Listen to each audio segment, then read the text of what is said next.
झारखंड कर्मचारी आयोग ने आज प्रेस कॉन्फ्रेंस किया था, तो हमारे साथ सीधे तौर पर सुधीर गुप्ता सर हैं।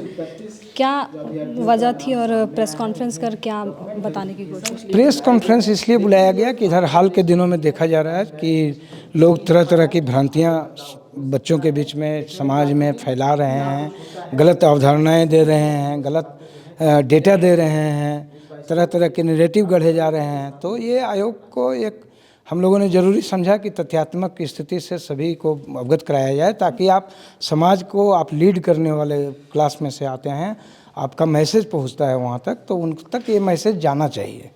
अब फॉर एग्जांपल लोग बोल दे रहे हैं सभी बाहरी का सिलेक्शन हो गया है, तो ये तो किस आधार पे बोल रहे हैं? जब हम लोगों ने सिर्फ रोल नंबर जारी किया तो आपको पता कैसे चला कि उसमें कौन रोल नंबर किसका है?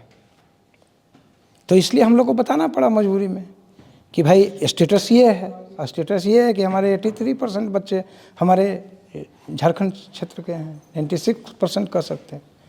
तो ये ज़रूरी है बताना, अगर नहीं बताएंगे तो लोग जानेंगे कैसे? बच्चों को तरह तरह से शुरू से भड़काया जा रहा है ताकि परीक्षा किसी तरह से बाधित हो, क्योंकि हो सकता है उसमें भी किसी का इंटरेस्ट हो। तो ये छात्र जो है वो इस चीज़ को लेकर के नाराज़ है कि ये मुद्दा जो है वो कोर्ट पे चला गया है, फिर भी रिजल्ट जारी कर दिया गया है। सबसे पहले तो आपको मैं बता देता हूँ कि ये रिजल्ट नहीं है फाइनल, ये first document verification short listed candidate का है। जो मेरिट लिस्ट बनता है तो उसमें से जो पद होते हैं उसका 10% बढ़ा करके हम लोगों ने शॉर्ट लिस्ट किया। अभी इसका चलेगा 27 तारीख तक, तो हमारा फर्स्ट डिवी ही समझ लीजिए है, सेकंड डिवी। उसके बाद भी कुछ बच्चे अनुपस्थित हो जाते हैं। तो ये आयोग का काम है, आयोग अपना काम कर रहा है। बाकी मामला कोर्ट में है, तो कोर्ट के जो ऑर्डर होंगे वो हमारे ऊपर भी बात मान्य होंगे, उससे रिजल्ट से कोई मतलब नहीं है।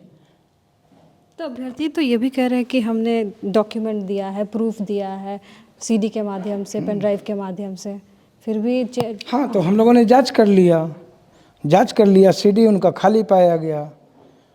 पेन ड्राइव में 3 साक्ष्य उन्होंने दिया था, उसका भी हम लोगों ने जांच कर लिया कि उसमें कितनी सच्चाई है। वो रिपोर्ट हम लोगों ने टेबल कर चुके हैं बाहर, जहाँ जहाँ से दिया था, और हम लोग अपने प्रोसेस में लग गए हैं, चूँकि हम संतुष्ट हैं। छात्रों का एक और ये था कि जो 40 क्वेश्चन है वो रिपीट किए गए हैं, जबकि हालांकि जो पेपर होता है उनमें रिपीट का जो प्रावधान है वो उस पर हम लोग बहुत पहले क्लियर कर चुके हैं। पिछले प्रेस कॉन्फ्रेंस में ही चेयरमैन सर क्लियर कर चुके हैं कि इससे लीकेज का कोई मामला नहीं बनता है, और इससे कोई एक बच्चे के लिए नहीं है, वो सभी बच्चों के लिए। अगर 10-20 क्वेश्चन 30 क्वेश्चन अगर रिपीट हुए हैं अलग अलग क्रम पे या अलग अलग क्रोनोलॉजिकल ऑर्डर में, तो वो सब के लिए हुए हैं।